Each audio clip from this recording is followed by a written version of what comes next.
Dami was at the Mets game. Oh, speaking of which, 5-0 shutout against the Nationals. Complete game for David Peterson, his first ever complete game. Big John sent you the link if you wanted to jump on. Your choice. We are going to go ahead and talk some money in the bank. I sent it to your email, sir. Send it to your email. So, well, I want to talk. We're going to get into it. I wanted to talk about just a couple other things beforehand. Sounds good.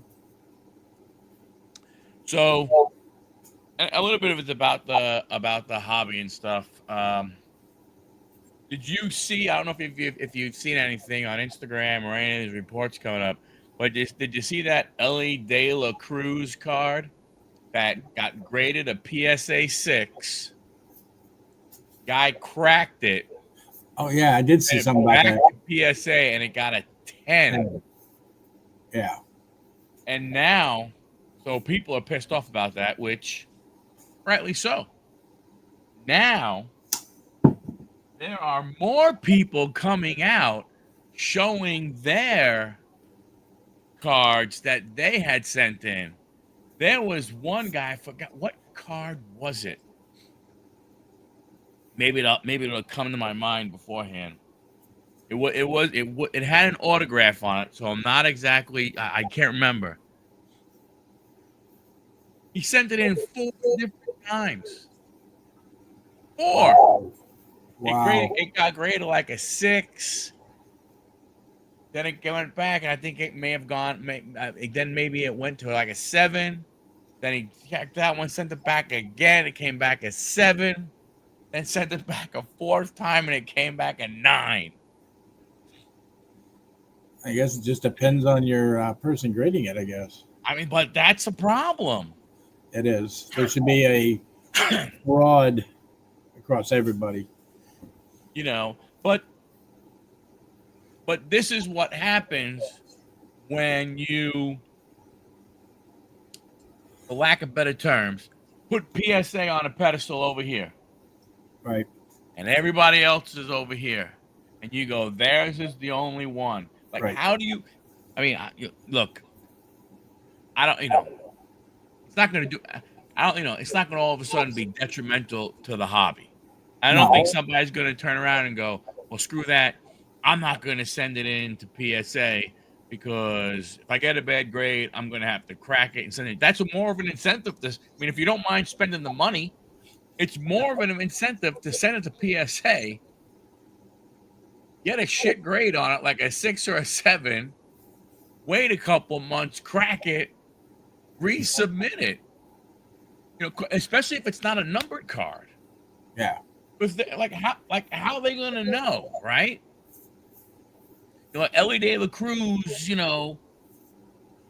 Mojo, Bowman first, right? If that's not numbered, they're not gonna know. You could say you could keep sending it until you get a 10.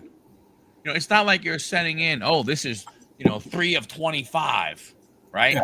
And they see that it's number 3 of 25. You would think that if I sent, if I sent this card in, which is 17 out of 50, and it comes back a 6 or a 7, and I crack it and I send it back, you would think there would be something that goes, guys, we've graded this card already. We already did this card. It got a 7 the last time.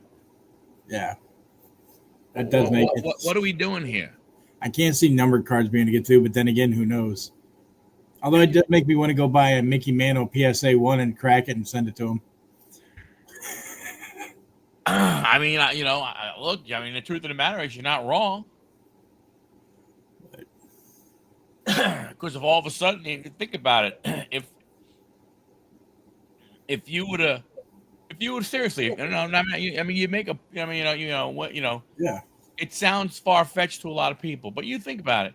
If you found a PSA 1 of Mickey Mantle rookie card, and you cracked it and you send it in, let's say it only goes up to a 3. That's still a couple grand. Yeah. It's not like you're in it doesn't have to go up to a 7 or a 6 or a 7 to increase its value. All it has to go up is a couple of points. Yep. A 3 or a 4. I think we're going to see more and more of it. And the funny thing is you, me, Big John, Dom, everybody else, we're never gonna know. Yeah. And now, does that matter? Yeah, it does matter out there, people, because you can't trust the grade. Nope. Like, how do you know what really is a 9 now? How do you know something really is a 10 now?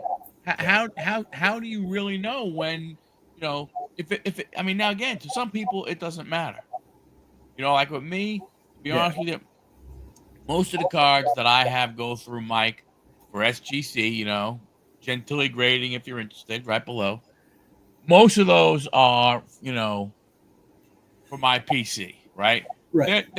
There's, I mean, I don't know how many I've gone ahead and grade with, but let's just say 50 is the number. It truly is probably only, I don't know, 5 or 6 maybe that I would, maybe throw up on an auction on Dibdit cards and stuff like that, or have it sitting there. Most of them, I get graded. I don't look at me as getting them graded. I look at them as getting, slabbed, protected. And everybody goes, well, hell, why are you going to spend that much money? Just go ahead and throw them in a 1-touch. True. That is very, very true. You can easily go ahead and do that. I like the look of the slab better than the 1-touch. Right. Because if I have a 1-touch and I'm walking around and I just happen to bang my hand and it hits, back, and it cracks open and stuff like that, and the card, gets a massive scratch or something like that on it. I mean, yeah, it doesn't mean yes, it's for my own PC, but I'm still going to be, not happy about it. Right. You want to keep the card pristine if you can. Right. So what the grade gets, it's slabbed for you. Right. So I mean that, I do, I do that, right? That's what I do. And there are people who, they look, I think you and I have talked about it before. I know I've talked about it with other people. For me, this is a hobby. Yeah. Right. Like I'm not, I'm not looking at one of those things where it's like, trying to go ahead and, become an influencer and get rich and buy, buy a card. And, I'm not looking, that's just not, that's not the game. That's not what the game that I want to play in. Right. Right. To me, I hobby my way, you hobby your way. Right. Me, if it's a Mets card and it's from Panini and stuff like that, I really don't look at it any different than if it's a Topps card. But that's me, because I'm about the team, about the player. Yeah. I have a big collection of Fred Lynn, who's my favorite player, and Mike bought me a whole bunch of, like, I forgot, 22, I think, or 23 Prism Select, trying to do a rainbow, if possible. That's Prism and Select. What's up, Kenny? Hey, Kenneth, how you doing? You know what I'm saying? And it doesn't bother me. I don't look at this, Topps card because it says Boston on it, because it has, the emblem and it says Boston Red Sox. I don't look at this one any different than the autograph, Panini Select that I have. I don't. Right. And I'm not gonna. What's up, Shawnee? Yeah, I mean? Like you, I have the Soto and Will Clark. I don't care if they're Panini or not. It doesn't matter. They're in my collection for a reason. Right. So like I said, yeah.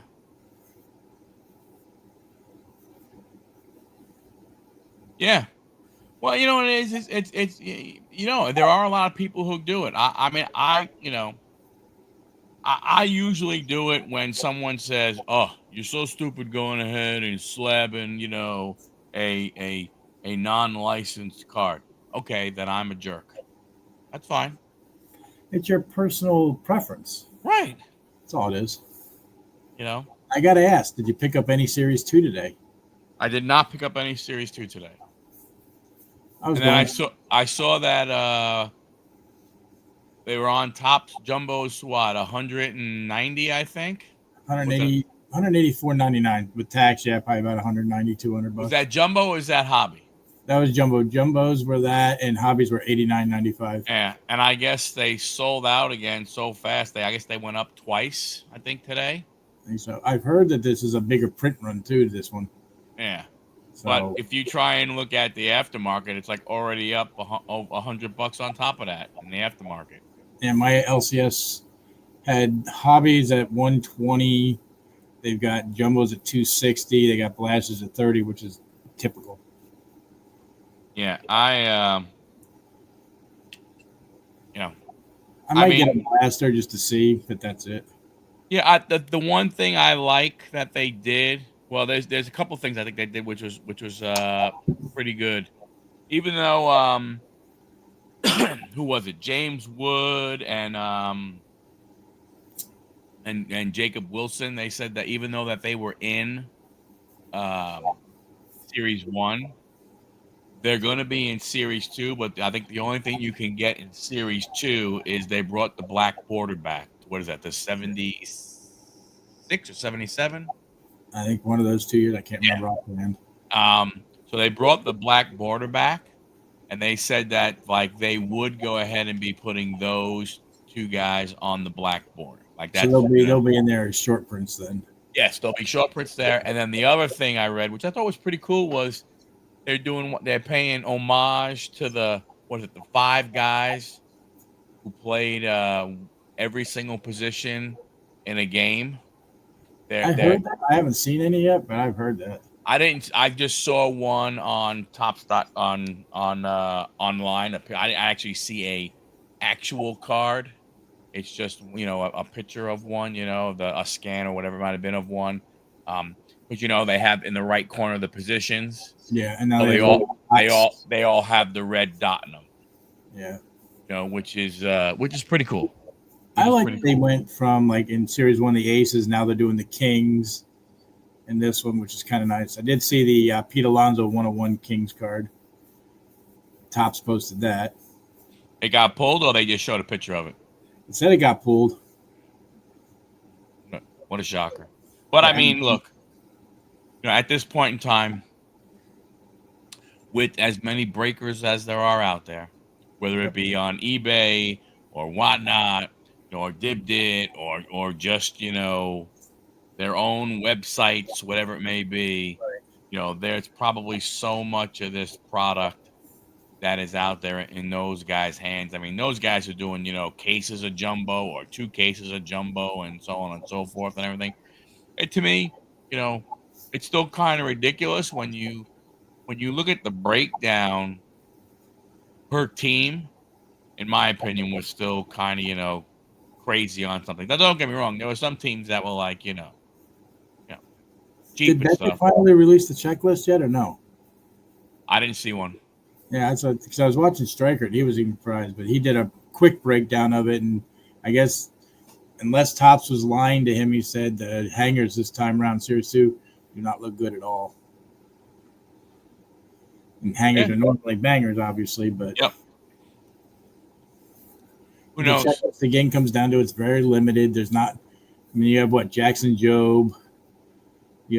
Who just went out on an ACL on his not ACL, the other one. Tommy John. Yeah, not his knee, his elbow.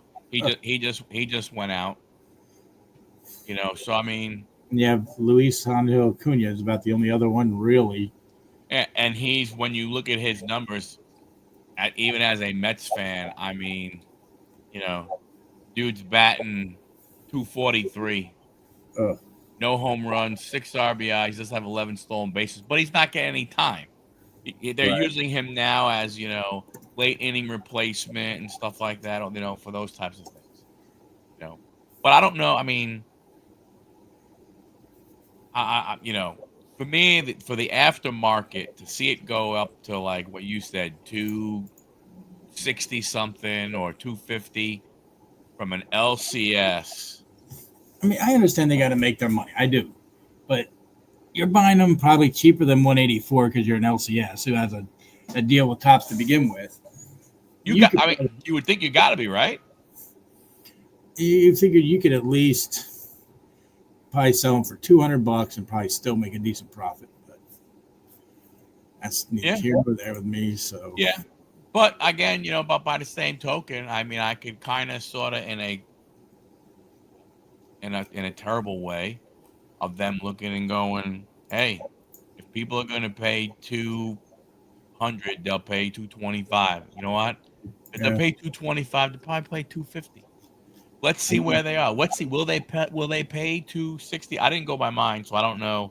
Although mine usually, for some reason, he usually gets them on the Thursday after release day.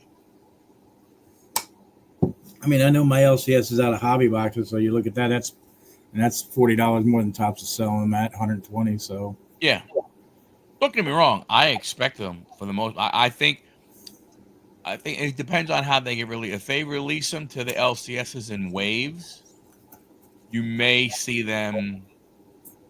I think you're gonna see them drop. In wave 2, right? I don't think they would. I mean, no LCSs. I mean, they're gonna sell the hype because what other new product are you going to do? That would be an interesting gimmick. Megan still doesn't have a checklist for it, so it kind of sucks. So I mean, I'd love to see one of those reverse K cards pulled. That'd be awesome. Yeah. Well, I mean, again, it probably would. I'd be surprised if we don't hear about one or don't see one show up somewhere. eBay already. I mean, you got to figure again, with the amount of breakers going ahead and going out there and getting it. I mean, I know, like me, most of the time, if I'm going to go through an LCS, I mean, if I'm going to go through online, I'll go through Louisville Sports Cards. Mm-hmm.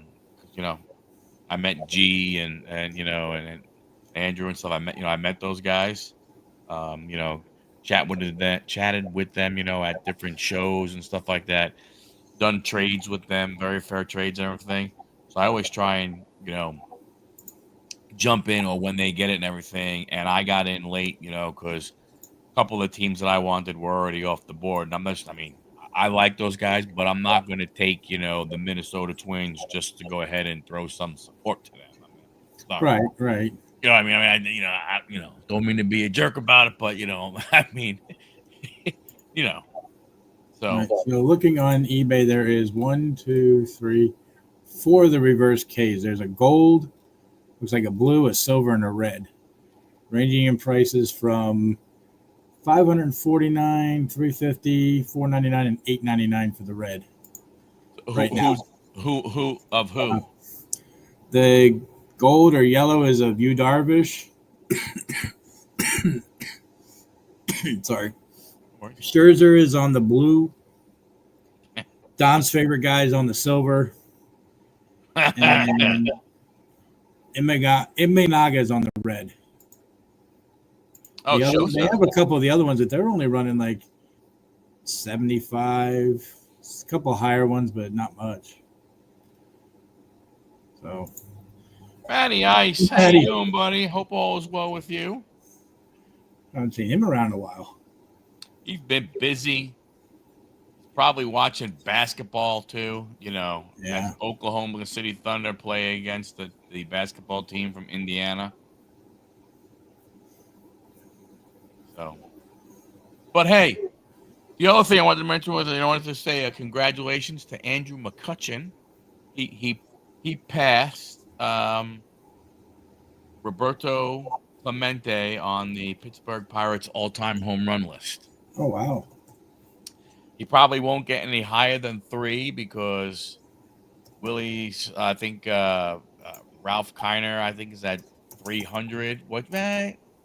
I don't know. He was away for a couple of years with Philly, so I'm not sure. And then you have Willie Stargell, who's number one, I think, 400 and some odd. Oh, wow.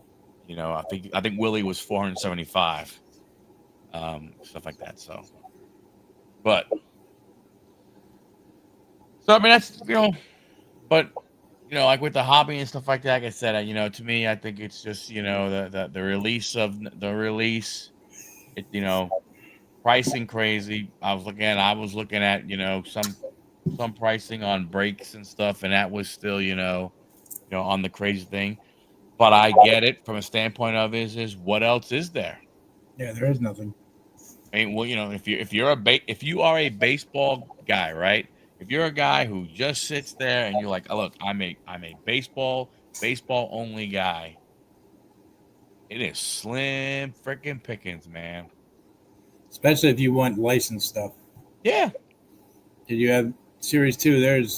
That's affordable, sort of, compared to your Dynasty and your Diamond Icons and stuff like that just none of us can afford. Right. So to me, I think that's, crazy from that standpoint. But I mean, again, if you're a baseball guy and you go, I don't care, again, it's the choices are, very few.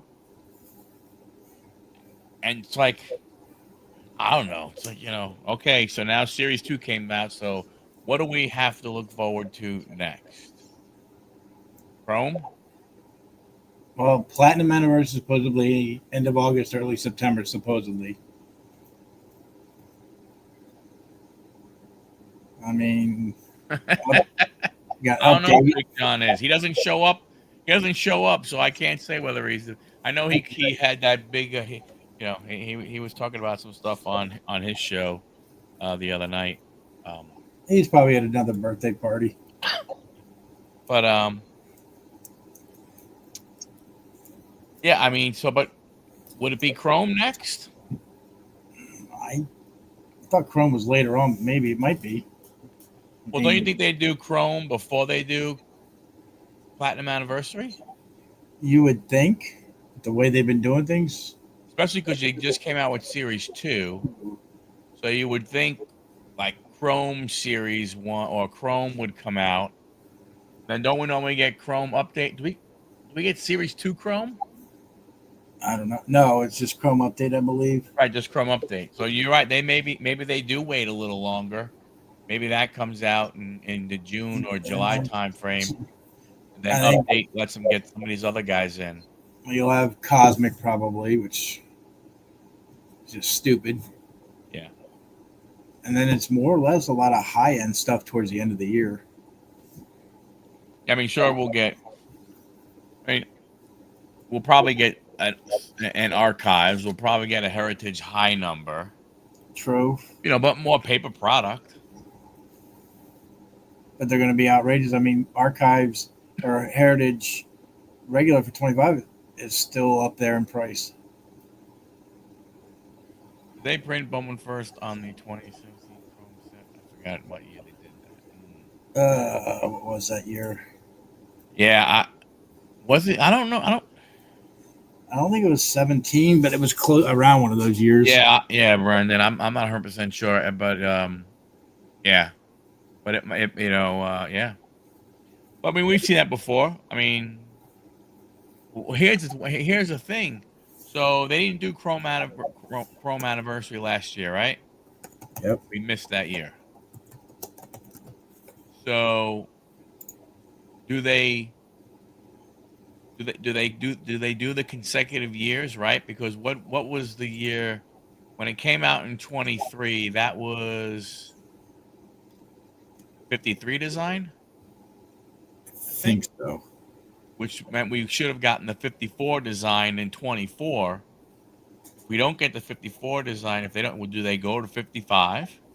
I don't, well, this year's is the one they release in August and September. It should be 24. So it should be 2024. It's not going to be 2025 product? I don't think so. Oh, wow. Which is just ridiculous, honestly.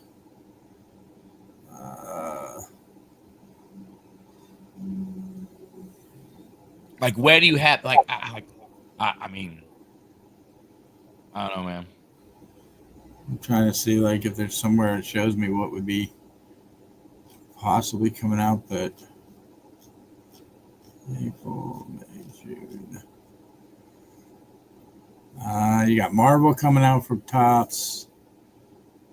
There's a series. Marvel. Yeah, Wow. you got Marvel Chrome, Marvel regular Chrome, Hobby, UFC, Hey, Anthony. Garbage Pail Kids, Chrome Baseball, supposedly July 25th. Supposedly. That would make sense. And then Tier 1 is on the same day, supposedly, which they'll switch them up. Then we get, it looks like August 29th, possibly Pristine, along with Update at that point. I didn't think they released Update that soon. There you go. You get Allen and Ginter on October 30th. Bowman Sterling, the 31st. You got Stadium Club, November 6th. Chrome Update, November 13th. These are all obviously pre-dates. We don't know. Gilded Collection. Wow, this is really? They have on here 2025 Tops Big League hobby boxes. I know they're not making those. Are they still going to do the logo ones? Remember, didn't they? Maybe didn't they do Logo Fractor as its own separate release and they usually do, yeah. But maybe they're putting it in things like they did with the Celebration box. That's why I don't think you're going to really see Big League this year, but because they kind of made the Celebration boxes mix of that. I don't know. It's But there was no listing of Platinum Anniversary in that list either. So yeah, that's a very interesting, very interesting take there, Brandon. I don't know. Maybe Topps had an idea of 56, but never did it and stuff like that. Who knows? It's possible.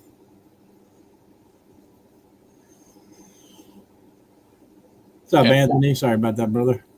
Yeah. So I don't know. It's going to be interesting to see what happens the rest of this year, what they release and what they don't. Yeah, I mean, look. I mean, we're at their beck and call, right? I mean, they're going to release what they want, when they want, how much of it, and because I bet you anything the Allen Ginter this year is going to start out at probably like $199. Of course, it was what $160 last year. Yeah, and I like Allen and Ginter, but I mean, you look your paper, and I don't know. Do we call it low end? Do we call it paper? Because you can't, in my opinion, you can't call like paper low end and then think Chrome is a high end when it's the exact same picture. It's just shiny. Yeah, there is no low end unless you're buying retail. In my book, yeah, all the hobby stuff is just ridiculous. Yeah, that's true. I would say your high end would be your your Dynasty, your Diamond Icons, your Pristine, anything that's costing you $500 to $600 or more a box. That's high end stuff. And when you think about your boxes being one pack, yeah, or a couple of packs. Well, the only one that really isn't too bad when it's one pack is Inception, because they're not too bad price wise. They're around between 100 and 200. Yeah, that's still a lot for one pack, but you do usually get some decent stuff. But yeah, you can get that, that's mid grade. That's everything else. Yeah, Gaudy had their thing too. I mean, they could do. I mean, I don't know. It's interesting to say the least on when you kind of I don't know. used to be able to, like, I don't predict's not the right word, but you used to be able to kind of sort of have an idea of where they were going with what they were doing and Mhm. everything. I just don't think we have that anymore. I don't think they do either. They're like, okay, well, let's just throw this out there. Let's throw that out there. We'll see what's basically throwing stuff against the wall, see what sticks. Well, and I guess, if you want to 10x the hobby, that's probably what you got to do, right? Well, yeah, but do you have to 10x the price on top of it? Well, they didn't say what they were part of it. They were going to 10x. They didn't say whether they were going to 10x the number of collectors. They didn't say whether they were going to 10x the So number of printing or if they were going to 10x the number of prices. it's like they just 10x everything across the board. They just said, hey, you know what? We're going to print the shit out of it. We're going to charge the shit out of it. If we get more people in the hobby, great. If we don't, we'll figure We're it still out. going to make our 500 million back that we spent on tops. Right. They're still getting their, And at that's the end what of the they're day, doing. they're still getting their cash, Oh yeah, you know? Fanatics knows what they're doing. They find a concept art never in production. I agree, but Yeah. are we going to get that?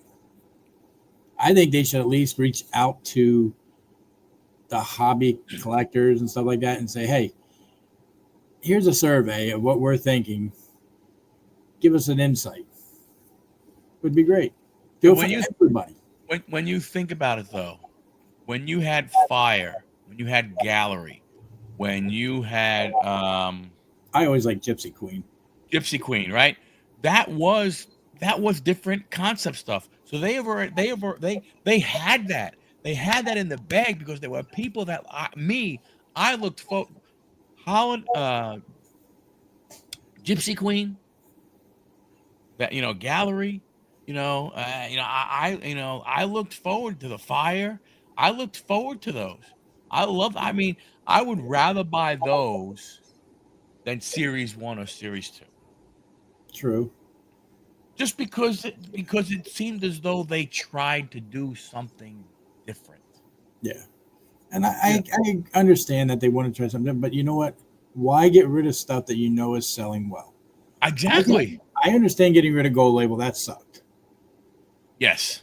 Big League, I can understand getting rid of. Opening day, you should have kept for the kids. Yep. Keep it low. Let them have it. But keep I mean, you could have taken Gypsy Queen like you did with Alan Ginter, do a Gypsy Queen Chrome. Those cards would have looked awesome chromed out. Oh, heck yeah. But yep. Yeah. Oh, I remember a printer plate finer ratings 30 cents. Yeah. I didn't hear about that, but that's pretty cool. Yeah, I mean, I don't know. I think you look back on those types of things and everything that they had. There was 3 sets right there, that people were looking for. Especially Now, Fire, you can never find Fire. If no. you got a hobby box off of the shelf at Target, you were lucky. Yep. Yeah. Yeah.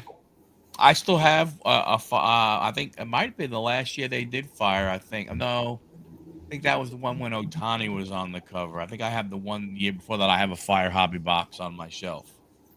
That I don't want to do anything with. I just want to let it sit, stuff like that. But I mean, I don't know. Maybe the idea was, John. Maybe the truth of the matter is, maybe Series 1, Series 2 wasn't selling what the flagship wasn't selling the way they wanted it to because of Gallery, because of Gypsy Queen, because of Fire, and they said, you know what, our foundation is flagship. Yeah. How do we make people buy flagship? We don't offer the other things. And if they released them properly, they could have kept it all. Yeah. Instead of releasing them every 2 or 3 weeks, spread it out. Yeah. Don't release anything for a month or a month and a half. You could have did one a month. Mm-hmm. You could have did one a month, man. And it all comes down to that whole money thing. They want the money and they want it now. Right. So I don't have to change the printing press. I don't have to. However they print cards, I just go ahead and I can just say, hey, you know what? Print 3 million of every single card. It's of going to be everything. interesting to see how much they printed of Series 2 when Striker does his thing. Striker does his thing because they said it was up. Yeah, wouldn't surprise me. You know, it would not surprise me. Wouldn't surprise Because me. usually you have Series 1 has a certain, then it ups it on Series 2, and then it drops it on update. On update, yeah. But update, I mean, when you think about it, update for the most part is rookie heavy. Right. You know, so it got called up prior to the All-Star break. Yeah. So I don't know. Like I said, you know, we you know, looking for it's gonna be interesting to see what they do. See where the prices go. Yeah, I mean the pricing is the big thing and stuff. And I mean, you look, you know, like I say, you know, there's only one way to control the pricing, and that's gonna be us, right? Saying, you know, no, I am not going to pay $260 for freaking Series 2. Yeah. You know, that's $160 product At best. For a jumbo. You know, you're going to get probably a no-name autograph and then 2 crappy relics. Right. You might get lucky and get one of those cards that pays for the box, but your ROI is terrible. Not if they're going ahead and printing, you know, you got to figure it this way, right? I mean, would it be safe to say that you would guess, even at a minimum, $1 million of each base card? I would say at least that. So, I'm thinking probably 2.5. So, I mean, you know, so when you think about it, it's a crap ton of boxes, man. That's a crap ton of boxes. And you figure they did a pre-order on it, then they released it, and they're going to probably put at least another wave out there on their site. So that's 3 waves right there, probably a 4th one at some point. So yeah, you're going to have a ton of. Yeah, I will say something, Brad. I mean, I'll be honest with you. From someone who who grew up where you had to wait for the paper to come in to really find out about box scores and shit like that from, you know, the West Coast and everything. I don't ever nothing jumps off in my mind about going ahead and seeing an ad for sports cards in a newspaper. I don't think I've ever even seen one. I've seen 1 or 2 in a magazine, but not in a newspaper. Yeah. I mean, is there an ad somewhere? Possibly. We don't know. Yeah, I don't know. I mean, you know, it was kind of, you know, when you think about all the things that we have today that we didn't have then. Big John. Oh, here he's coming. Oh, man. Wow. Beast. Look what we are in the presence in. We are talking. Whoa. Look at the professionality here. He's got the turtleneck on, it looks like. He's all decked out. That he has the microphone with the shield and everything, and the headphones. I feel so under set up. We're gonna add the sound effects to it. Man. Big man is back. Woof, my goodness gracious. Man. How we doing, everybody? Rolling with FD is becoming rolling with Big John, baby. Good, how are you? Rolling. Good. Got to fix the sound, you know. Talk about everything. All right. So, Brendan, I did find an answer for you. It was the Houston Daily Post on September 7th, 1893. They had ads for baseball cards in it. Oh, wow. There you go, buddy. Here's your answer. Huh. That's pretty cool. It's pretty cool. So, another topic. WWE. You guys both watched? Money in the Bank? Yes. Did not watch Worlds Collide, though. I watched Worlds Collide. And what I will tell you is this. You know, it's on WWE's YouTube channel. So if you decide to go look at it, the only thing I would tell you, the only thing I will tell you about the show is you have to watch it from a thinking about lucha libre and not what we see on a weekly basis. Right. Because the things that they do, believe it's amazing, but some of the moves actually are it's slower to go ahead and set up, because when the guy knows he's doing some kind of 450 loop somersault with a twist and everything like that, he has to make sure that he's, set, ready to go and everything. So it's more lucha. I mean, don't get me wrong, the show was amazing. The matches were incredible. All of the matches were, were definitely, incredible. But you have to, but don't think you're getting Monday Night Raw or SmackDown, right? You have to that would be my only thing. I might watch it then.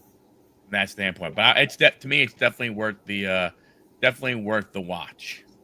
From that standpoint. But Money in the Bank. I mean, I don't know. I have mixed emotions about it. Again, to me, unfortunately, I don't think from beginning to end it was great. It was good. But I don't know. I didn't, I give it a 6. I wasn't like, oh my gosh, with it and stuff like that. I mean, don't get me wrong, there were some surprises, I did not expect Naomi winning. And I did not see that one coming at all. What about John? Big John, did you see that one coming? Yeah, I expected Naomi to win. It's the best story. Why? Because it's the best story out of it. You want to give it to you take the 3 newbies out. We all know the truth, though. What's the truth? Because she's black. Nah. Love you, brother. There's one in it. No, she it's the best story. Rhea doesn't need it. You can always have Rhea jump or beat the champion in a singles match to get into contention. Alexa, they wouldn't give it to Liv. She wasn't in it. But the 3 new girls wasn't going to win it. Rock, Stephanie, Julia, they're going to win it. And then Alexa Bliss, they don't use her right. They don't use her right now. Exactly. So right. Naomi has doing the best work of her career, the freshest character, and they can tell a lot of stories, right? You can hold off the Jade Bianca thing with her until WrestleMania if you want to. You can have the Naomi and Nia Jax revisited. She can pick on the new girls, or she can just go to Raw and raise havoc and get fresh matchups on Raw. So she's gonna have it for 6 months at least. So it's the most stories to tell with stuff being fresh and exciting to me. But I guess I get it. I guess the only thing is I guess my thing with the reason why I was surprised with her more from a standpoint of they haven't finished the Jade story yet, in my opinion. Yeah, it's not finished, but so remember. So what I noticed about WWE is that Triple H has a formula, and he's just rebooking the same things months later. So this Naomi Jade thing feels like the second month of the CM Punk stuff problem. Right? They had their match, they had their second match, and then they were separated. They were involved but separated until right around Mania time. So that's what they feel like they're with Naomi. They had their 2 matches. They're in segments together. They're talking about each other, but they're not going to fight each other anymore directly. Right. So that's the good part. Makes sense. Brandon. Yeah, barbed wire steel cage matches are banned unless you go to backyard wrestling. But I really enjoyed Money in the Bank. I give it a 8. I enjoyed everything about pay-per-view. It was a really good matches, in my opinion. So Yeah, I mean, I liked it. To me, I mean, I was surprised with the Becky somewhat. But then when you go to Monday Night Raw and you see Bailey jump in, which will mix these two together, right? Then you go ahead and you see how that fit that, right? yeah, From that, from that standpoint. I mean, I really wish they would not have had Seth go ahead and win men's. that's the loss. Or I see same thing. The reason why Rhea doesn't need it. Same reason why Seth doesn't need it. Seth has enough. Especially with that new faction. Right. Yeah. All he got to say is, "I want the title," and go after it. Right. Right. Yeah. And there was no reason for the follow up being on Monday because they're not going to insert him with the John Cena and CM Punk stuff. Right. No. Then that's not. There's No, no. I think what you're going to see happen is you have Sami Zayn win Night of Champions. I'm sorry, King of the Ring. Mhm. He goes up against Gunther SummerSlam. He beats Gunther. And now Seth has the briefcase to cash in on Sammy when he wants, because remember they had that little thing happen, with them. I mean, I think that could be something that I think happens out of that. Yeah. See, I don't see them ever giving Sammy a word. And like I don't agree with Gunther getting the belt back. No. He's boring as champion. Yeah. He's But boring.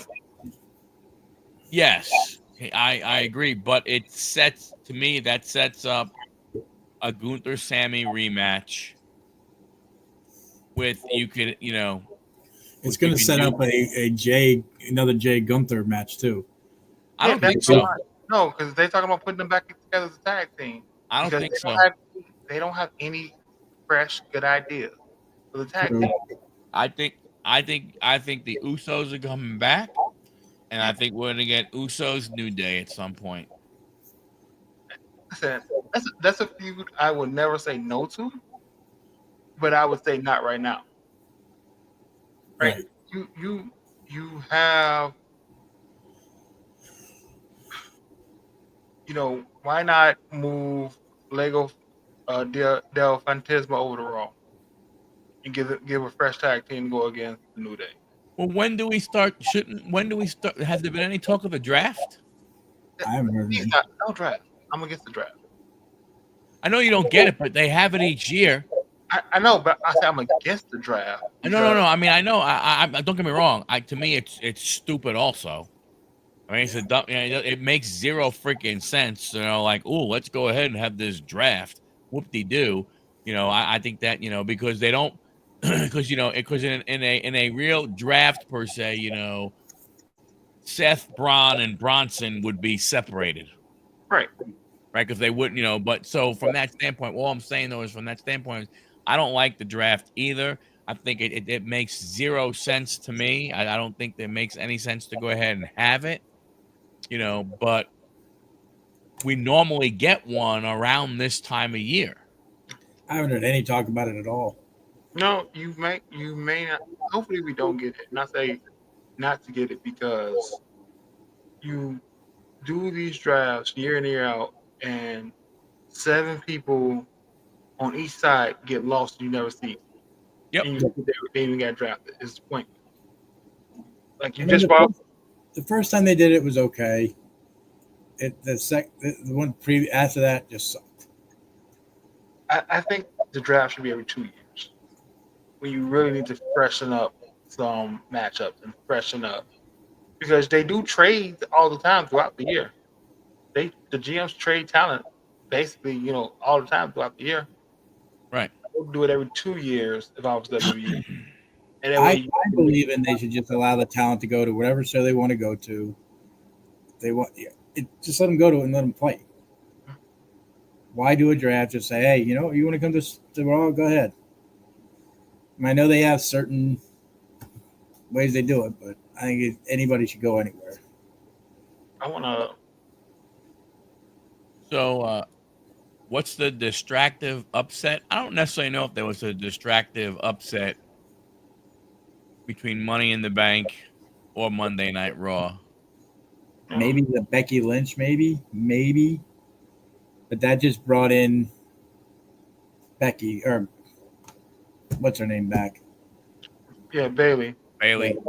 I thought Bailey would have came out and stopped Becky from winning at the pay per view and kept the belt on Lyra. But again, they don't know what to do with that title because she has no challengers anyway. Right. So It's just like Selena Vega. If it wasn't for if it wasn't for Chelsea Green and the other two, Piper and Alba Fire, she'd have nobody to fight.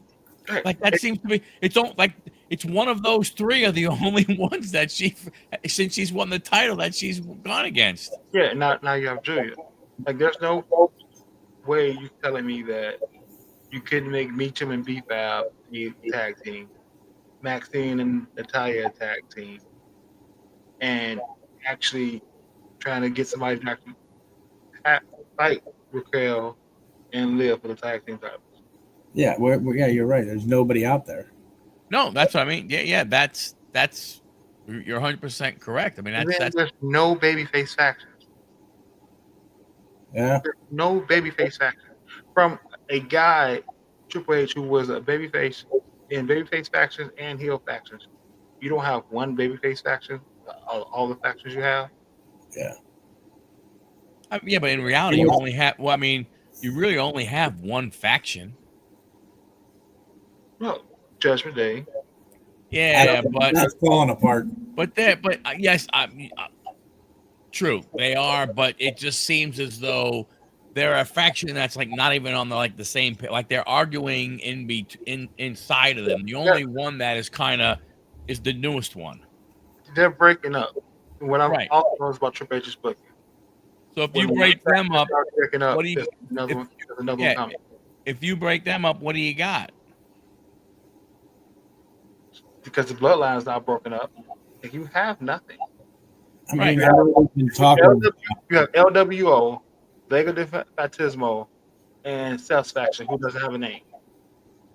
So this group doesn't have a name. Right. And I understand that Triple H likes Bronson Reed, but wouldn't it make way more sense for the longevity of it for them to bring up Obo and put Obo with Seth? I mean, yeah, you could have it where, because of the feud with Rollins, that Reed turns on Rollins and then they bring the other guy up. That could be something. I thought he would have been perfect.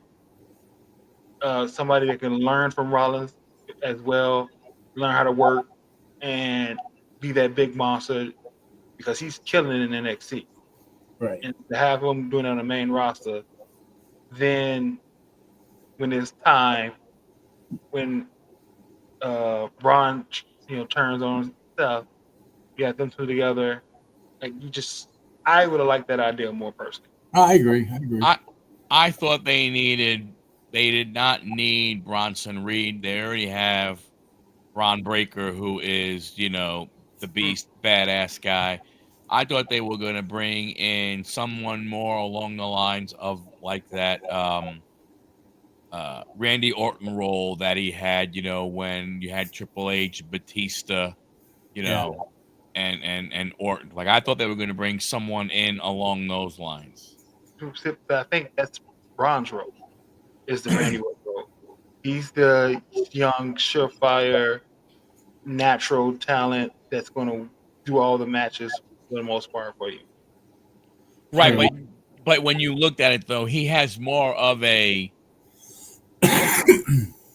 tough guy type of thing there, not like Orton. Orton, when Orton was that age, Orton was more like the technician type guy and so on and so forth. I thought they would have brought somebody like that in to be with Seth and Breaker. But I mean, look, because it who was knows? funny on the SmackDown the way that um, Solo just stressed them all down. Who are you supposed to be? Right hand man, right? And you poor man, Sami Zayn. Yeah, Like if they wasn't already breaking up that group, right? There would have been a team to like, okay, let's really. Hey, Lachlan. Now, Yeah, what did you think about the Fatu turn on Solo? It was missing one thing. It was missing. I hate you, Solo. Right? He just said I hate you, but he needed to have the same effect of the I hate you Solo as the I love you Solo. Right. That was the only thing that was missing. The only thing. And you still see in that, like the story of it, he came out to help. He still took care of Bronson Reed, and then, let him go up. He didn't immediately just turn on Seth and walk out. Turn on Solo and walk out. Right. Seth winning. I figured that would happen. I don't know. Kenny. Hey, Kenny. Hey, Lockin. I thought it was the moment to give it to LA Knight. Yeah. I said it last week, but one thing I want them to see do with the Money in the Bank is to have the winner win it, and then go out in an injury. Yeah. It's not a threat. It's not a threat right now. Go out in an injury and then come back and cash it in after injury. Because they haven't done that. No. Right. That's true. That is one that they have not done. They end up using either a winning spree or a losing spree in fake attempts. No fake attempts. They come out with it a couple weeks. Stuff could have dumped them, injured them, could have been on the shelf until Survivor Series, came back, cashed in on Survivor Series, and been champion, and then start the program. Did he cash it in? Is he still not 100%? He cashed it in, even though he's still injured. A lot of different storylines and things you can go build off of that if you try, because you haven't done it yet. Right. Yeah. Now here's my thing with Fatu doing what. Do you think they're turning him face, or they're going to keep him? Oh, he's turning face. I think the crowd's turning. Yeah. The crowd loves him. I did hear that Roman's supposed to come back with 2 new guys, so I don't know where that'll be a face faction or not to go up against this, but time will tell. I still think in some way you get Roman and the Usos coming back together for against Seth and Braun and Bronson for that. I have a feeling for that one. Again, not It's the only one that makes sense, really. Because how many single guys are you gonna go? I think when you look future stuff as you look down the road, and the funny thing is we as fans, I honestly, I'm not gonna lie, I truly believe this. I think we as fans, I get the impression that we look further down the road than what these guys are looking right now. I think these guys are looking, maybe a couple of weeks at best. I don't know how far they're planning stuff, because some of their stuff makes absolutely zero sense to do. Yeah. Jay losing to Gunther on Monday. Let's give credit. That was a really good match. It was a good match. A really good match for both of them. So I give it credit on that. And listen, if he's like Kofi Kingston and he only gets 1 title shot, good for him. He earned it. He deserved it. He's still gonna sell more merch than everybody else. But Gunther's just boring as champion. The last time he was interesting is when he was fighting Damian Priest. Yeah. Like, if he doesn't go for the kind of like the evil, German race stuff. His doesn't have a story. He doesn't have a connection. Like he wrestles well. You don't hate him because he wrestles real good. Can't hear you, Mike. There's nobody to have a story with for him. Now what you have, him turn on Ludwig, bring Kaiser back. Ludwig hasn't been around since he went ahead and made that comment about Charlotte not being in his DMs. Yep, He's been gone. he's been gone. But who on the Raw roster hasn't got the beat already? He's beat Sheamus. He's beat Sammy. He's beat Jay. He's beat Has he Finn. beat Drew? He's beat Drew. Yeah. And Drew's out. Drew's out. Yeah. I mean, he's beaten. The only person he hasn't beat has been Seth. Yeah. And now Seth has the briefcase. Seth ain't gonna go ahead and go for a fat fight. He ain't stupid. No. And it would be if he got, and you're not trying to Gunther face. No. I don't think you can, but you're right. The heel does have more creativity. Dragunov is the one, but I heard that he's still a little ways out.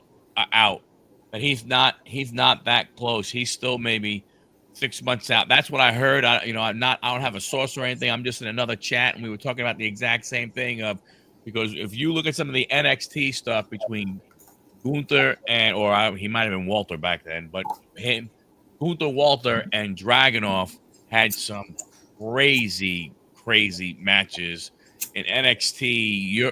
Europe, and when they came back, and when it came over here. I just heard that he has, more months to go. That could be wrong.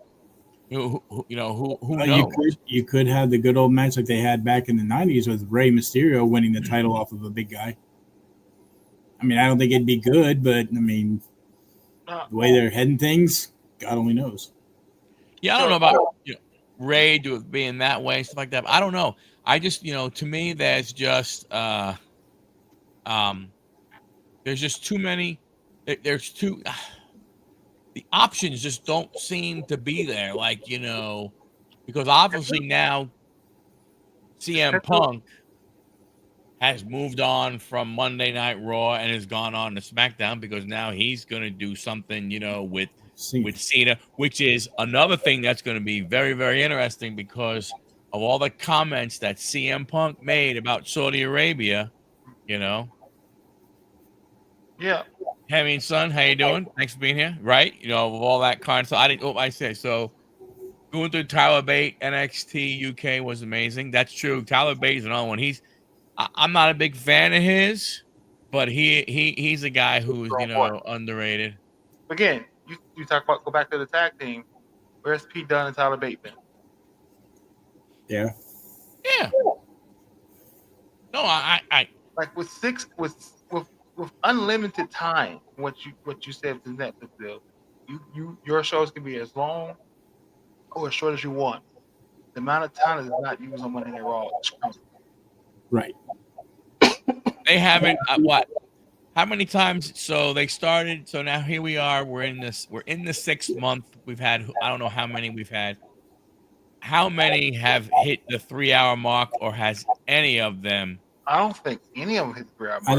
I think the first one did. Maybe one. I think the first one. 40 is what they've been hitting. I think he is back. I think because he did. Wasn't he in the Royal Rumble? I don't remember. It wasn't. I know. I've seen him and Pete Dunne, wrestling together. I have seen them back. You're not going to have Rusev go up against Gunther. That would make no sense right now. Well, it sounds like Rusev is probably going to have something going on with Sheamus. Yeah. Do you have LA Knight go up for the title against Gunther or Penta?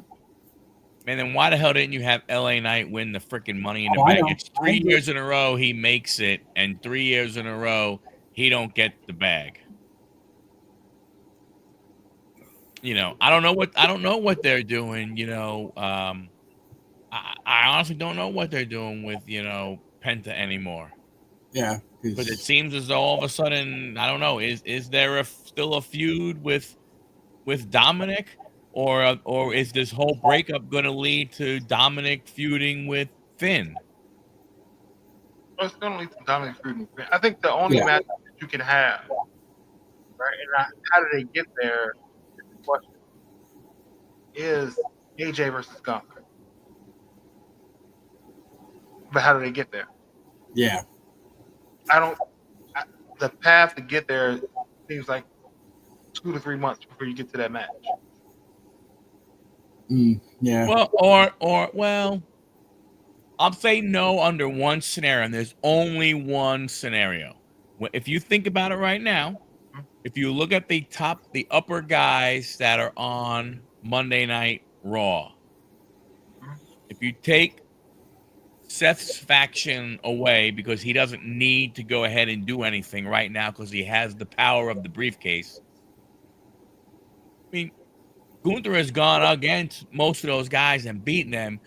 You could go ahead and have Gunther in the ring, talking all kinds of crap, and AJ going, yeah, I'll go ahead and fight you and take that belt from you. You know what I'm saying? One of those types of scenario. Like, there's no setup to that, right? To me, that's the only way I see if you wanted to do it quickly, right? You'd have to do one of those. Anybody in the back want to go ahead and against me? I'll go ahead and take your ass on right now, and you can have all of a sudden you hear AJ Styles music hit. I think that's the only way you could do it. I don't think, to your point, you can't set anything up. Then you throw away an open challenge. you throw away the AJ Chad Gable story you got going on. You throw away the AJ Dominic story you got going on. So that's why I say it's you can do that. You are correct.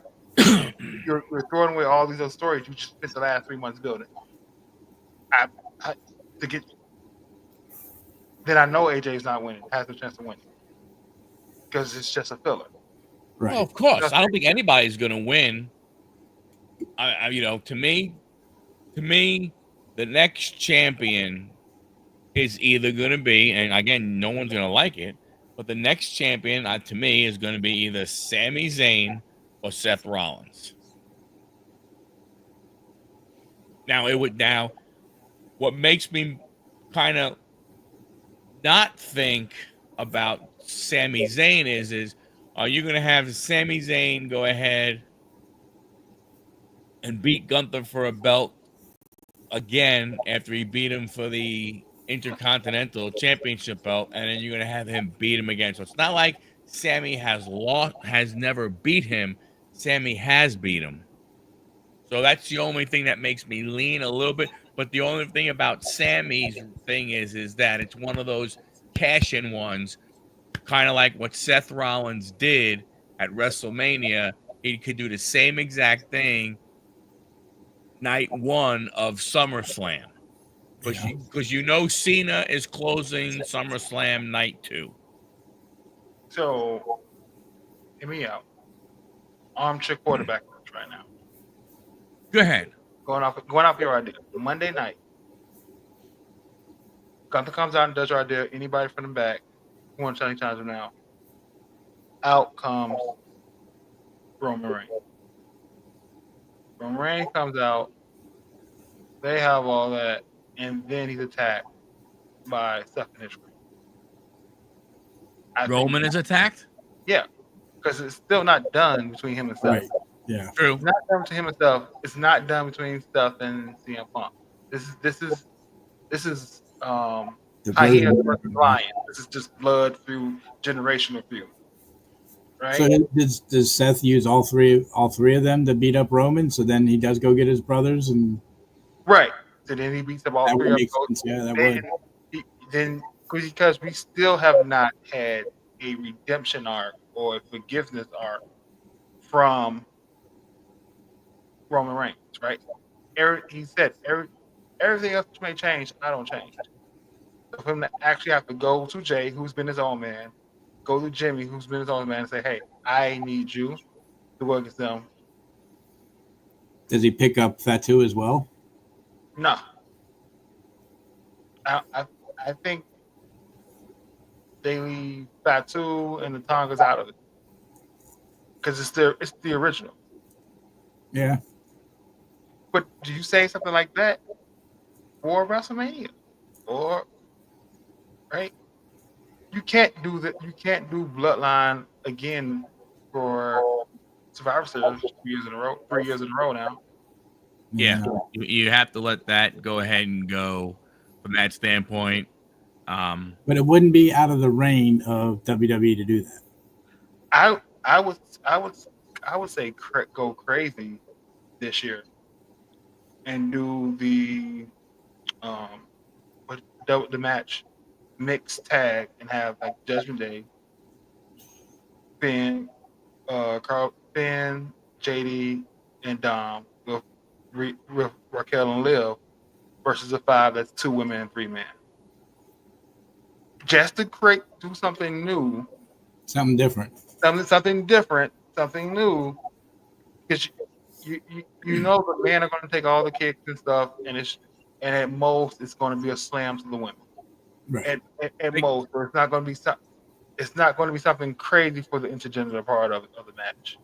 They'd have to figure out what else to do then, because they would have to have a state. I mean, again, unless they only have one Survivor Series, War Games match. You may not even have a War Games match for Survivor Series. You may just have War Games and just give it to NXT again, because that's where you have the better storylines built for it. True. They've done it before. They've not had. I mean, I want to see. I mean, I don't know who the 5th would be, but for me, for Survivor Series, it would be American made with El Grande Americano, and then a 5th. That would be the best, part of Survivor Series. And by Americana, you mean Chad Gable? No, I mean, I know. I mean El Grande Americano. Oh, you mean Sin Cara 2 dressed up as Sin Cara? Okay, we got you. We've been. Hold on. Tangaloa, wasn't he one of the original Sin Cara's characters? He might have been. I don't know. But this is the problem that we have, John, is that I mean, I don't know if it is I don't know if it's by design. I mean, I just honestly I don't know anymore, because I don't know what the influence, what kind of influence TKO has, but the storylines they just don't seem to be there. Here's another one I just thought of. What about Logan Paul against Gunther? Since they've already kind of said that he should have the title, like John said, he should have the title.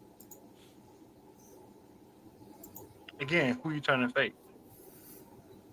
I don't think that to me that has nothing to do with who you turn and face. It's just, are you ready to go ahead and piss off a large portion of your fan base by putting a world title belt on Logan a YouTuber? Unless that's one of those cash-in ones. That's what I was thinking. He wins it, but he got beat up so bad, Seth comes in and takes it from him right away. Logan, your title reign is going to be 6.5 minutes. Live it up. What's up, Jimmy? Jimmy! What is happening, Jimmy? How you doing, brother? Hope all's going well. Did you see his tops now from Money in the Bank with him and John Cena autographed on it? Yeah. I didn't. I just saw him really. I thought they were going to start going at it. They were going to maybe have a feud with them guys on Monday night after the little shoving match they had during the match. I mean, I think eventually you do get that.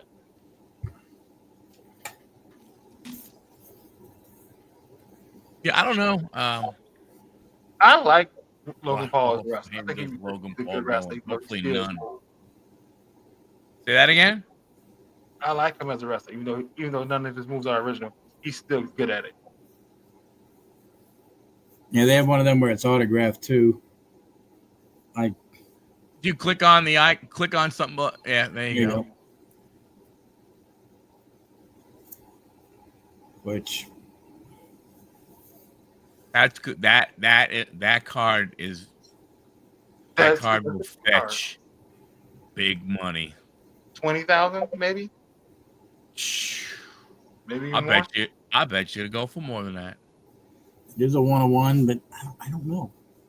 Logan doesn't have that many autos out there. No.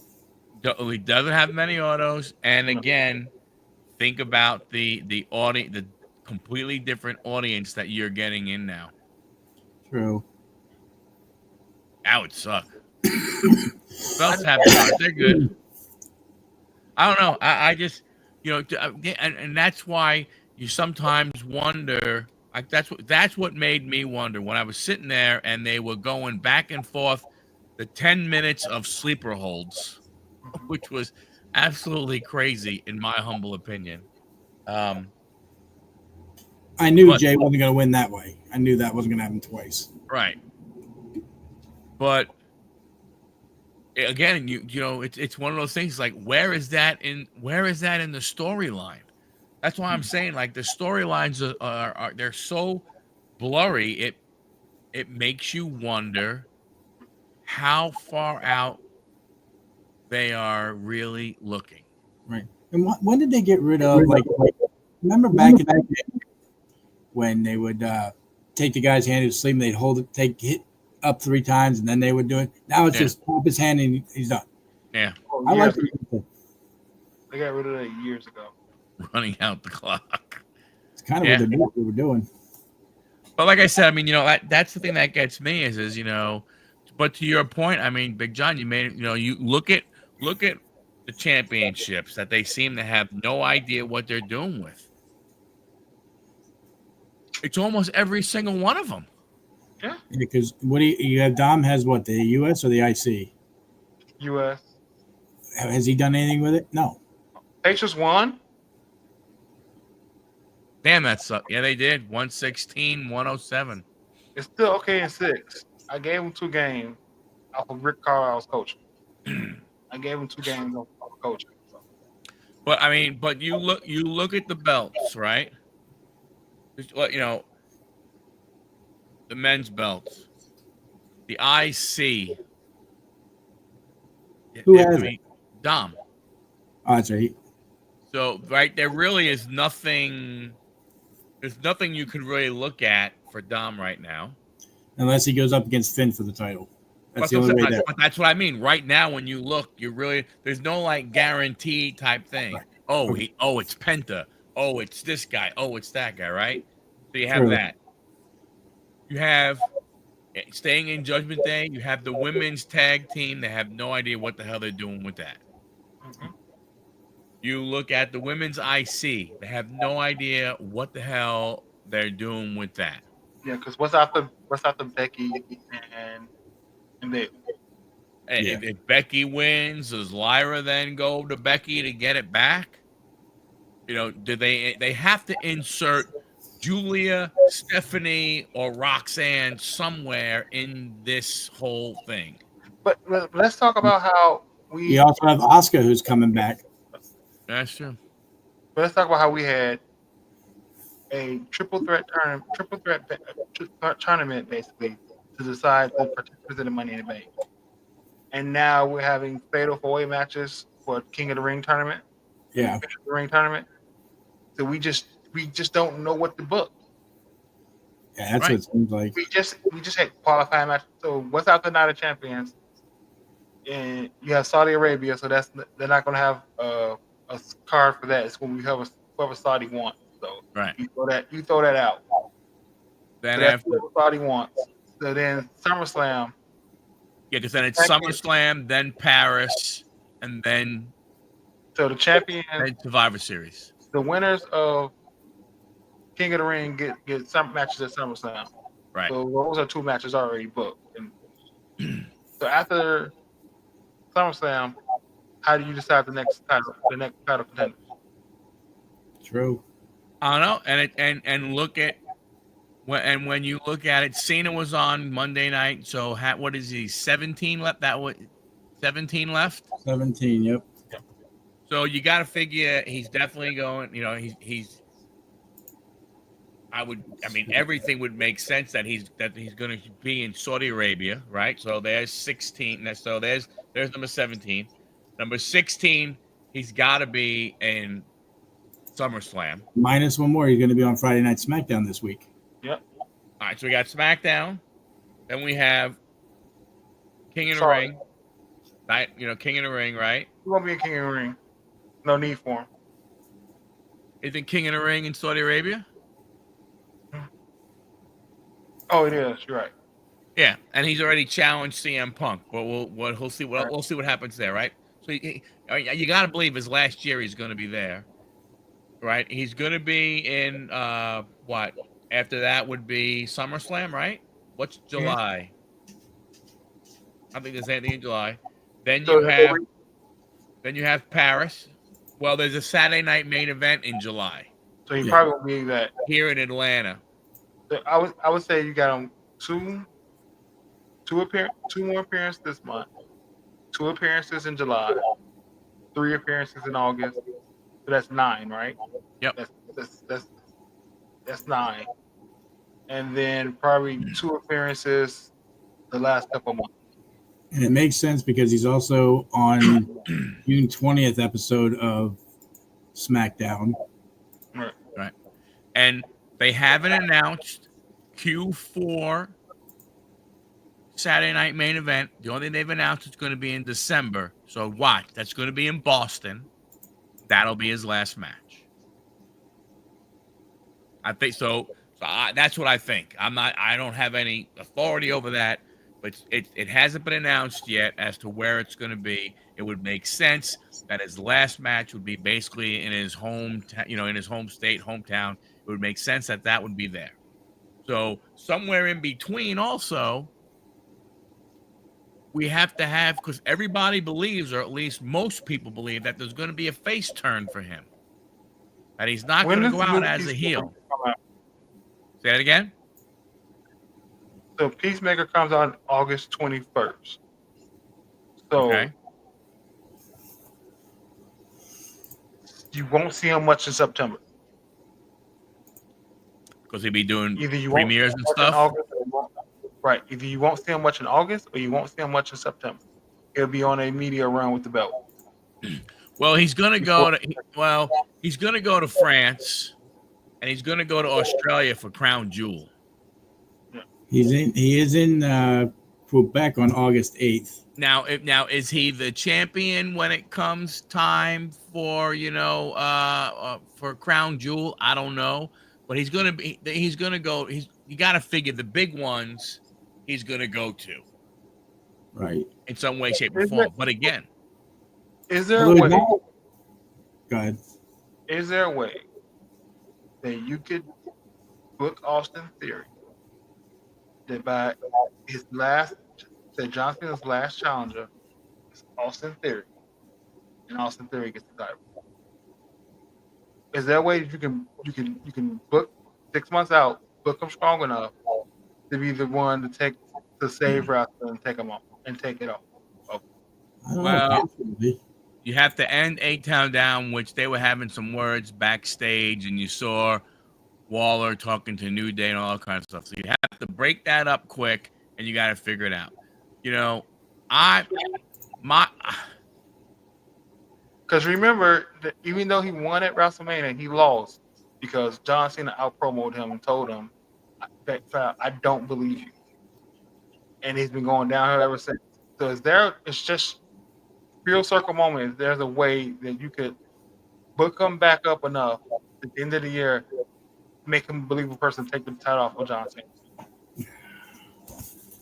Well, I mean, that means you're getting rid of CM Punk right away. Mm-hmm. Look, I know I may be the only one, and I really don't care, but I really don't want to see him lose his last match. I think he, say whatever you want to say. I think he deserves to go out the way Sting went out, winning the last match, not necessarily going ahead and winning a title like Sting If I remember correctly, I think him and Darby Allin wound up winning the tag team titles in that match against the Young Bucks. But So what I you're would saying, like to see have him win. have him win his last match, but there's no title or anything. It's just Oh, like a yeah. few. No. He doesn't have to go out as the champion. To me, I think that would be I would like that, but you can't. You would have to have him turn face and then get back into a title type of thing and so on and so forth. And then, I don't know, with one appearance left, does he just show up as a thing of saying, "Hey, you know what? I'm gone," a little retirement speech or something, but he walks out with a belt. Like, I would have a problem, in my opinion, if he walked out with a belt. I think he has earned. I'm not, and nothing against any of the other wrestlers and everything who had their, quote unquote last matches and everything, but he's been there since day one. He didn't, he didn't start someplace else. He didn't really, at one of the bigger ones, he didn't go ahead and leave and come back or anything. I would love to see him win his last match. I feel you. My only count is that they ended the Undertaker streak. So if they're willing to sacrifice that streak to try to build somebody up. Oh, don't get me wrong. That was wrong move. That was 100% the wrong move to do. Yeah, don't get me wrong. I don't think it's going to happen. I'm just saying that's what I would like to see happen. Me personally, I would like to see it. There is nothing in my mind that makes me think that WWE would do it. Now, does TKO see some positives in that happening? Who knows? But that's what I would like to see. I think it's going to be interesting. They got to figure out how to get him. To me, the whole interesting thing is a heel turn back. What is it? Is it Ron Killings that goes ahead and he loses too? Oh no, he's turning heel. Oh, maybe. But does Ron Killings help flip John Cena back to face? I don't know, but if you watch his CVV interview, he said that he wanted to turn heel. I had a feeling that whole him getting fired and released was part of a storyline. And that's exactly what shows up. It doesn't sound like it.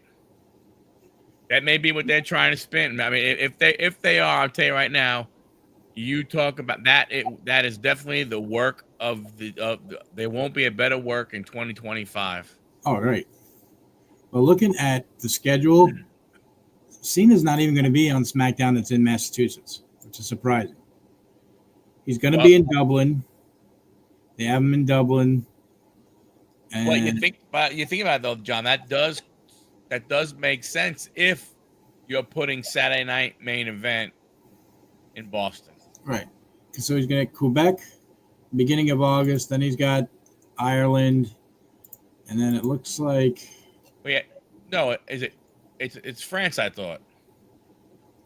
Well, there's a Friday Night SmackDown Dublin, Ireland. Oh, and then they August 22nd. Then they go to the France. And then it's France, and he's listed as France on SmackDown. So that's 3 in August. And then in September, you have Crown Jewel in Australia. They go from August right to freaking October.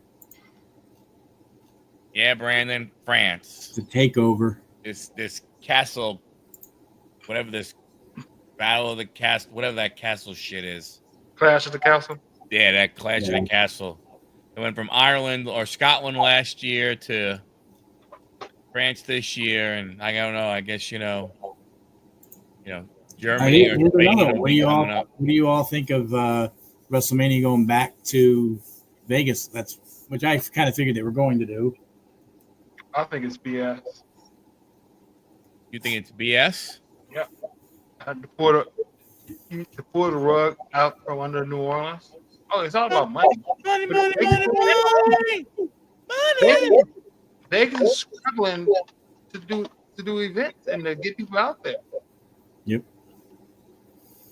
So I see why they want WWE because WWE people gonna travel across the globe to go to WrestleMania. Yeah, the only thing I could think of, well, obviously it was about the money, and obviously, I think what hurt them in Vegas was for some reason the dumbasses decide, hey, Easter weekend is a really good weekend to go ahead and do WrestleMania. Yeah. That- So I'm sure Vegas did not make as much as they thought they were going to make. Yeah. Stuff like that. But I mean, to be honest with you, from my standpoint, I mean, look, it does make sense. I don't, who knows? Who knows what they looked at with New Orleans? Did they sit down and look at it, or did Vegas call them up and go, hey, here's what we, have for you? I think Vegas called them up. Because Vegas tourism. Because if you're New Orleans, you really don't. I mean, in reality, let's face it, you really probably shouldn't be that irritated. You got Money in the Bank, which moves to August now, and what they're moving SummerSlam to June or July? I thought it was July. Is it going to be? It should always be in July. Why is it in August? Yeah. The end of the summer anyway. So. Another thought: do you bring Randy Orton back because the last title match he had with Gunther was controversial? Do they have him go after that title possibly? Possibly, but when possibly. Yeah, I mean, Gunther's going to have to carry him. Yeah, but I'm thinking any match that Gunther has right now, I have a feeling you're going to see Seth either come out and say, "Hey, look, I got this," or he's going to actually cash it in. Now, for Monday night, that I was very surprised that we didn't see that at the end. Because that was a perfect time. Right, that we at least didn't see them come out of the curtain and kind of, at the beginning of the show. Pardon me? Then they came out at the beginning of the show. Right, but just to come out at the end and hold the briefcase up and then just turn right around and walk back out. Yeah. But I just don't think I don't, I wonder if they have an idea of what they're doing with, the Universal Championship. They obviously, again, the women's U.S. title, they're not really doing much with that. Again, you said I got to believe Julia is probably the next one that is coming up in there. But you had Stephanie Vercare, who held both titles. She gave one up. She did all she had to do with the other title. You bring up, now where does she fit in all this?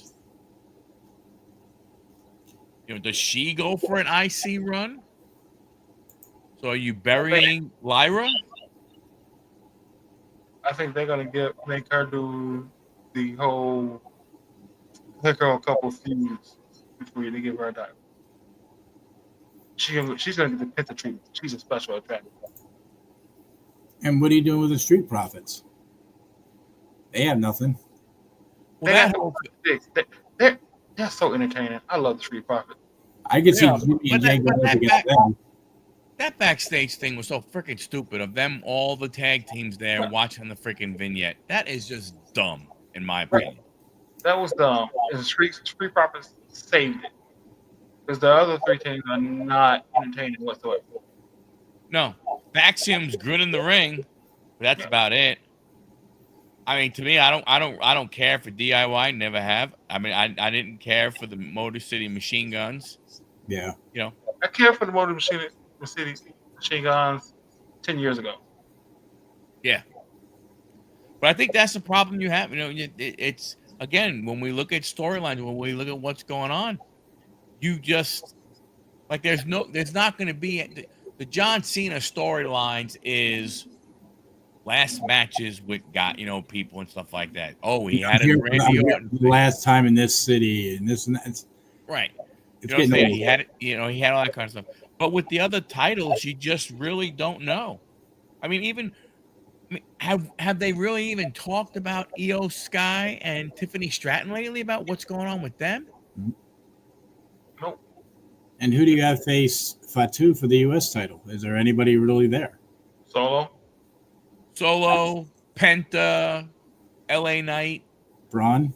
You know, you could have those two. You could have those two go after tag team stuff and stuff like that. I doubt it, though. I don't think they want them to go after, unless they want them to go after the New Day, and then that's how you bring the Usos back eventually for Usos to go against them guys.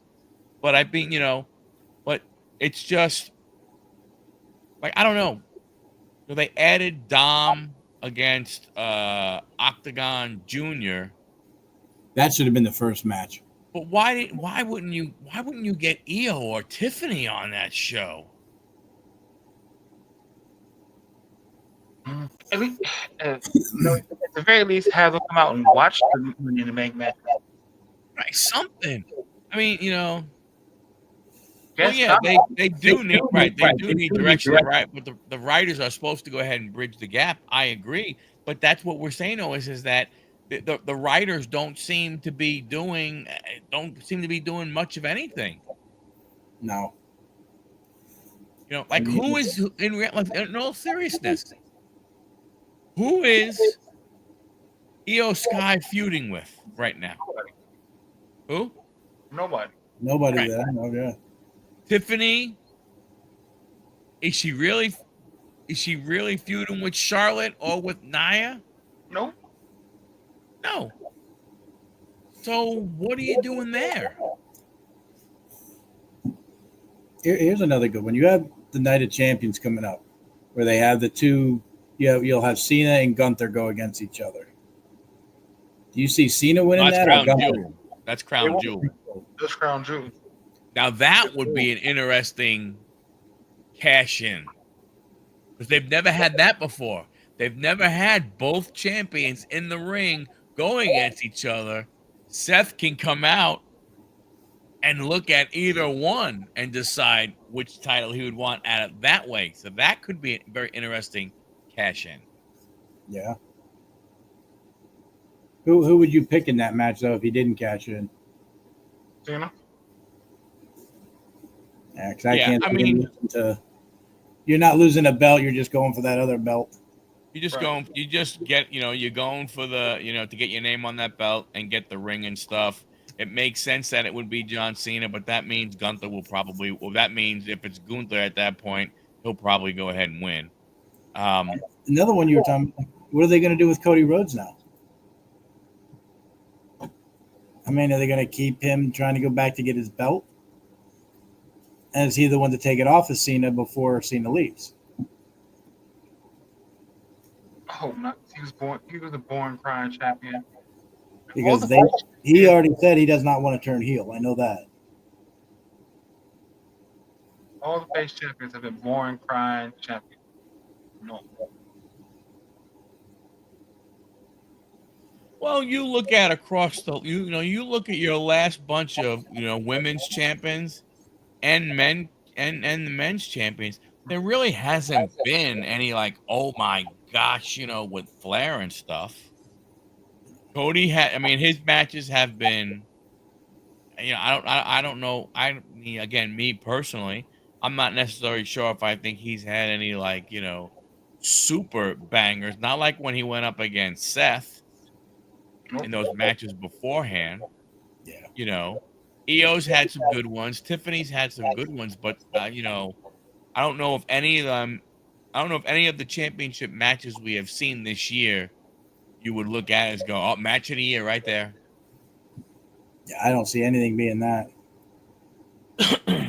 You can bring Omos back to face Gunther.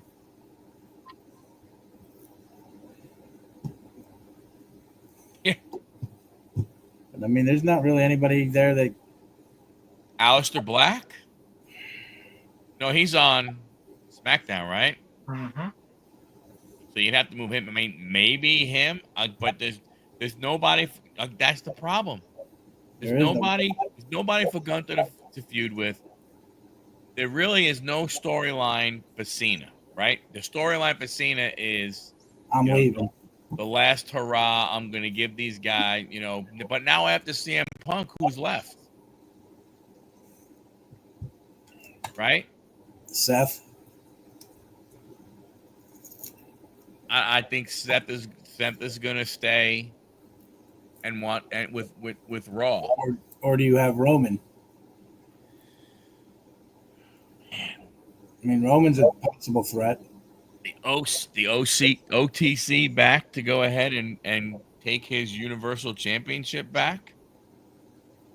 I mean, it's Feasible. I mean, yeah. I mean, it fits. But let me ask you a question. What about the news? I don't know if it's true or not, that TKO wants to look at his contract and think he might be getting paid a little too much for a guy who's a part-timer. Are they going to want to put a belt on a guy who's not going to be there? They've done it before. Not with TKO. No, but I'm just saying, you never know. Because No, we but don't know really who has because he is a Rock family member. I would say this with Roman. Even as a part timer, he took them to the 3 best financial years in the last 20. oh, of course, Part no time. doubt. You say I ain't worth 15 million. I wanna I challenge that. Yeah, you're right. I'm not worth 15 million. I'm worth 30. Yeah. Because look what I did when this company needed it the most. He's You know, saying, you remember when it was about ratings back in like 20, Be right back, boys. 2014, yeah, and they needed rating. You were going to see Cena. The Cena brought rating. yeah, It's the same thing with Roman Reigns now. exactly. You need that boost. The tribal chief music comes in, you're gonna get it. Yeah, from a card perspective, I don't think they really care. Title oversaturation or not enough. I don't know. You know, to me, again, just sound like a broken record. It's truly one of those times where you know you don't know, and I think from one half perspective of, let's say, we'll take the SmackDown side. y- the whole Cena thing makes it unpredictable as far as storyline goes, right? You really can't develop, to your point, if you wanted it to be Austin Theory beating him for the title in Boston, which that would be the crowd would go absolutely crazy. John Cena losing his last match and it's in Boston, but that's neither here nor there. Oh, that's How what do you how do you build up, to your point? How do you potentially build up a Austin Theory? Like, how do you interject him in some way, shape, or form? it would take a lot. Yeah, of course he'd have to go by. He'd have to get by Cody. I mean, there are a couple others, that he'd have to go ahead and get by. Not many. It's not like he has, hey, there's these 10 guys, that are Oh, ahead of he him and stuff. LA Knight, Penta, Jay, Jimmy, Jacob. He'd have to go on a massive winning streak. Right. He would. You have to go on a massive winning streak, and that means that you're diminishing in some way, shape, or form some of these other guys. So I don't know. I mean, I truly, I mean, it's crazy, but I don't know. To me, I hate to say it, but it's kind of like the hobby in a way, in that you don't know where they're going with what. They just want to make as much money as they can. Mhm. True. Like, that's what it's about, is what can we do to go ahead and make as much money as we possibly can. Which, again, they're a business. It makes sense. I don't go ahead and I do that. I think, we as wrestling fans, I think we're getting educated on the way it is. Are there storylines in UFC? Now you can say, well, that's real. Are they trying to bring that type of feeling, if I you think want that to would kill. into it, huh? I would kill WWE at that point. So that's what I'm saying. So what are they? Like, There's are they another scenario with the whole John Cena thing. You're going to see The Rock come back at some point during this last run of his. Is he Cena's last opponent with nothing on the line? I mean, that would throw a. Or do they have? If you had that has to be a match that Cena wins because that's the way he gets his soul back. Right. Hey. If The Rock and Cena are in a match, that has to be something that comes out of it. That he gets his soul back. That's the only thing that makes sense. Yeah. Because the Austin Theory, I like that idea. That's going to be a hard build-up. Because I don't see...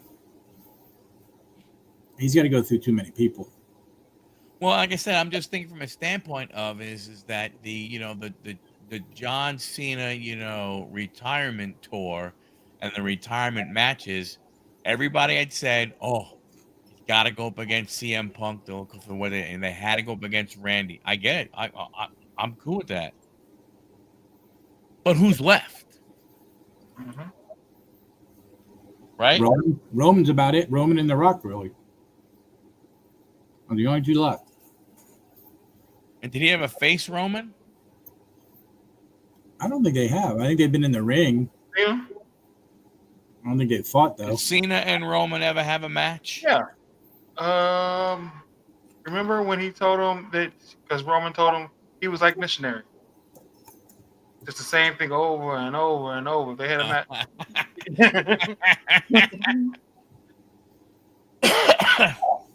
2021, yep. Yeah. I remember because of that one promo right there. You like missionary. Just the same thing over. We're tired of it.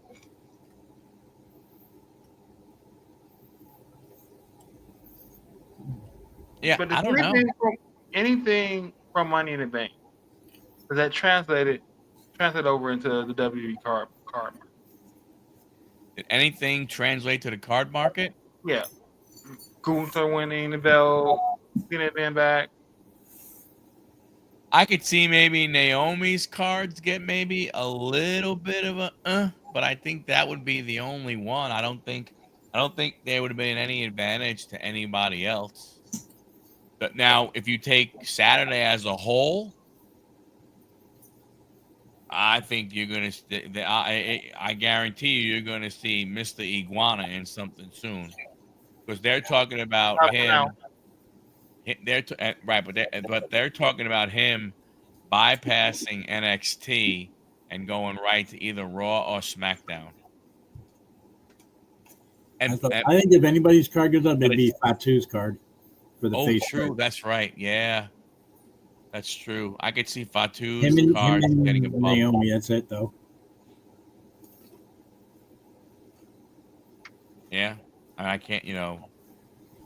Not Becky's, not Lyra, not any of the other ones. I mean, now maybe some of the new blood that showed up, Roxanne or Stephanie or or Julia, just from a standpoint of just because you're not sure as to how many people really have watched them. Stephanie, But if you're in the hobby, I think you already know them. Stephanie and Julia cards are already hot because they only have cards in three sets. Really? Yeah, they only have Select, I think, Immaculate, and Top Strong. They don't, and they're so like. Oh yeah, and that's right.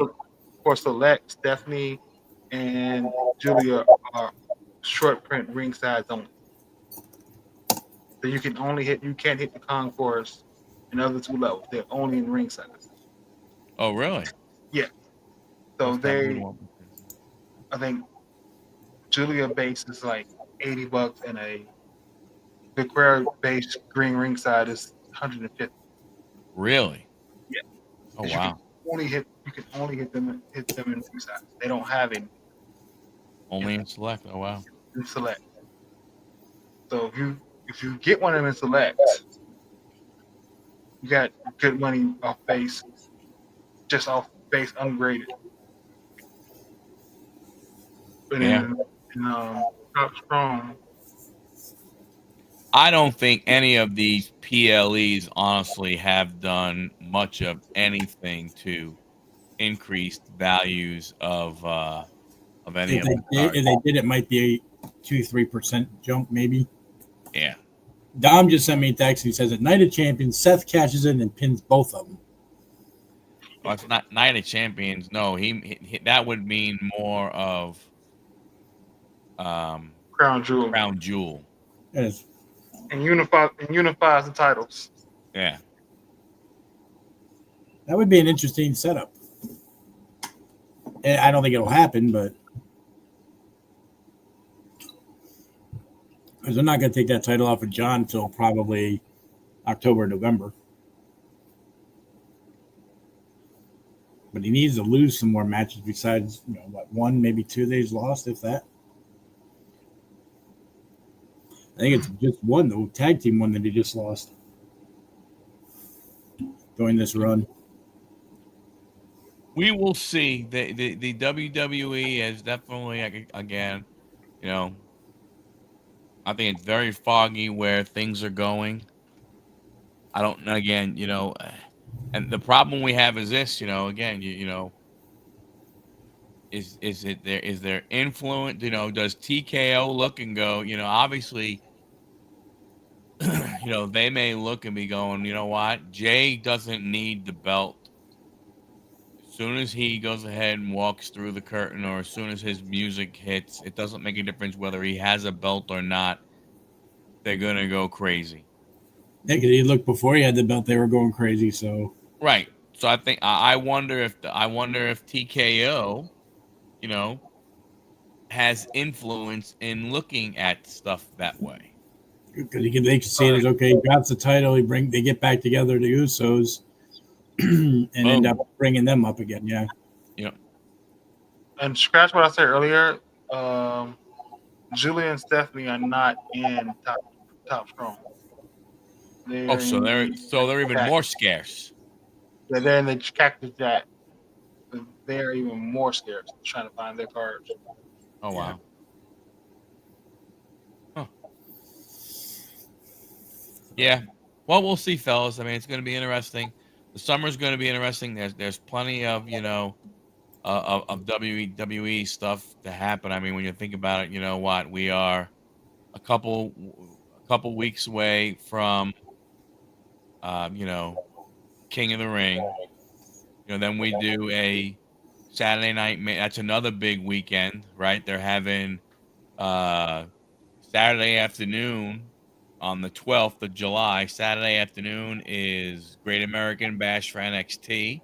Yep. At night, it's Saturday night main event, and then on Sunday, it's the all women's, pay-per-view,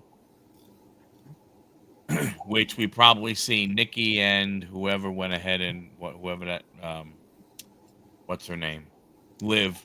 Wouldn't surprise me if we see Nikki versus Liv after their interaction, the other night.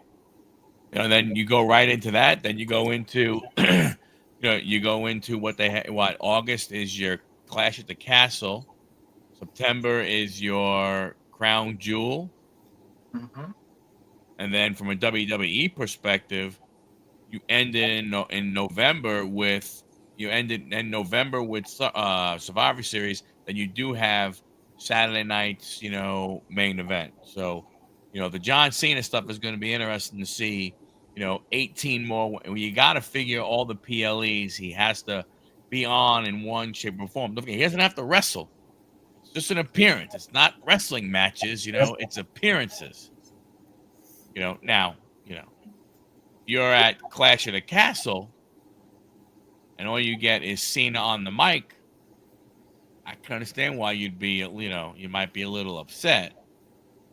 Or they might do it to where John is there technically just to be on the mic, but gets interrupted and ends up an impromptu match. Yeah, anything like that is possible. So we will see. We'll definitely see what happens. I'm going forward. But I would love to stick around, but it is midnight almost. I was gonna say, I thought I'm saying we're going ahead. Any last words, Beast? I just say it'd be interesting to see because Cena's supposed to be on Friday Night SmackDown tonight and then tomorrow night or Friday night. See what happens there. Is it just going to be on the mic deal or more than likely because Cody Rhodes is going to be there, so he might face him. I don't know. But it'd be interesting, like you said, to see what goes on from here on out the rest of the year. Big John? Again, we'll see what goes on. As much as WWE's been on fire lately, it just seems like it's cooled off a lot. You need something to make it. Something has to change. And not bringing back old people is not going to do it. Yeah, don't bring back Brock Lesnar. Right? Yeah, I will say that it's funny. It's what I would say WWE has the fire has been basically put out. It just seems that every now and then we get a flare up. Yeah. And then it kind of seems to get knocked back down and everything. But thank you, Dom. Appreciate it. Oh, damn you! Screw you, John. and let's go Mets. Thanks a lot. See you guys in the next one. Peace out, brothers.